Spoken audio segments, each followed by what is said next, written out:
মাশাআল্লাহ আল্লাহৰ ঘৰ পবিত্ৰ মছজিদ দেখি হাতীও জনালে সালাম।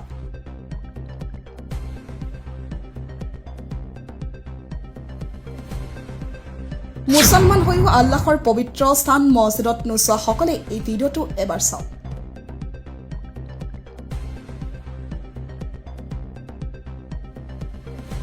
আল্লাহৰ পবিত্ৰ ঘৰ মছজিদ দেখি পাগল হৈ গ'ল এটা হাতী।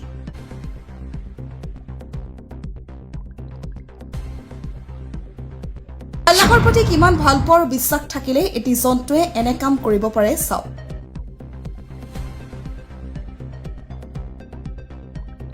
মছজিদ ঘৰ দেখি ৰাস্তাৰে গৈ থকা সময়তে চিঞৰি উঠিল এই হাতীটো। অৱশেষত মছজিদত চেষ্টা কৰিবলৈ এৰি দিয়া হ'ল হাতীটো। সামাজিক মাধ্যমত ভাইৰেল হোৱা এই ভিডিঅ'টো বহু মানুহক আচৰিত কৰি তুলিছে। এখন মছজিদৰ সন্মুখত এটা হাতীয়ে চেষ্টা কৰি আছে। হাতীটো পথেৰে গৈ থকা সময়তে চকুত পৰে এই মছজিদটো। তাৰ পিছতে হাতীটো চিঞৰিব ধৰে। অৱশেষত উপায়ন্তৰ হৈ মছজিদৰ সন্মুখত লৈ অনা হ'ল হাতীটোক। তাৰ পিছত হাতীটোৱে মছজিদৰ সন্মুখত চেষ্টা দিবলৈ আৰম্ভ কৰিলে। আপোনালোকে দেখা পোৱা ভিডিঅ'টো বৰ্তমান সামাজিক মাধ্যমত ভাইৰেল হৈ পৰিছে।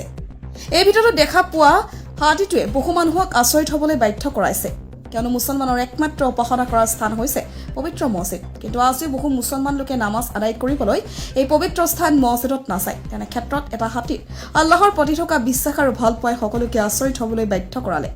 ভিডিঅ'টো যিমান পাৰে শ্বেয়াৰ নকৰাকৈ নাথাকিব, লগতে এগৰাকী মুছলমান হিচাপে কমেণ্টত মাশাআল্লাহ লিখিবলৈ নাপাহৰিব।